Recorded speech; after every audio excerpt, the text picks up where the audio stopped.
ಜನಶ್ರೀ ನ್ಯೂಸ್ಗೆ ಸ್ವಾಗತ. ನಾನು ನಿತಿನ್ ಮಂಜುನಾಥ್. ಕೃಷ್ಣಾ ನದಿಯಲ್ಲಿ ಮುಳುಗಿ ಯುವಕ ಸಾವು. ಜಾತ್ರೆಗೆ ನೀರು ತರಲು ಬಂದ ವೇಳೆ ದುರಂತ. ಬಾಗಲಕೋಟೆ ಜಿಲ್ಲೆಯಲ್ಲಿ ದುರಂತ ಘಟನೆ ಸಂಭವಿಸಿದ್ದು, ನದಿಗೆ ನೀರು ತರಲು ಬಂದಿದ್ದ ಯುವಕ ನೀರಿನಲ್ಲಿ ಮುಳುಗಿ ಸಾವನ್ನಪ್ಪಿದ್ದಾನೆ. ಮೃತನನ್ನ ತುಳಸಿಗೇರಿ ಗ್ರಾಮದ ಮಹಂತೇಶ್ ಹಣಮಂತ ಲೋಕೂರ ಎಂದು ಗುರುತಿಸಲಾಗಿದೆ.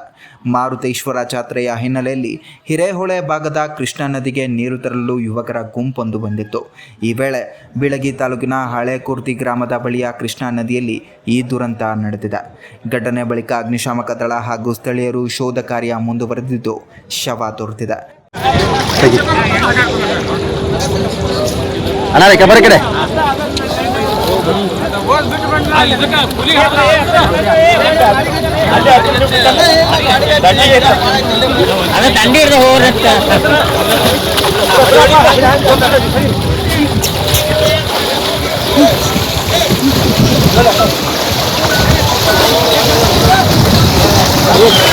ಮಾಡಿಸ್ಯಪ್ಪ ಅಂದಿದ್ದಾನು, ಟ್ರ್ಯಾಕ್ಟರ್ ತಗೊಂಬ ಅಂದಿದ್ದಾನು.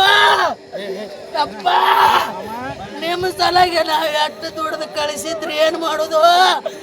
ಕಳಿಸಿದ್ದು ಏನು ಮಾಡೋಣ?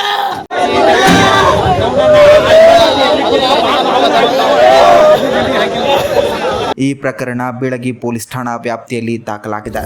ಇದೇ ರೀತಿಯ ನಿರಂತರ ಅಪ್ಡೇಟ್ಗಳಿಗಾಗಿ ನೋಡ್ತಾ ಇರಿ ಜನಶ್ರೀ ನ್ಯೂಸ್.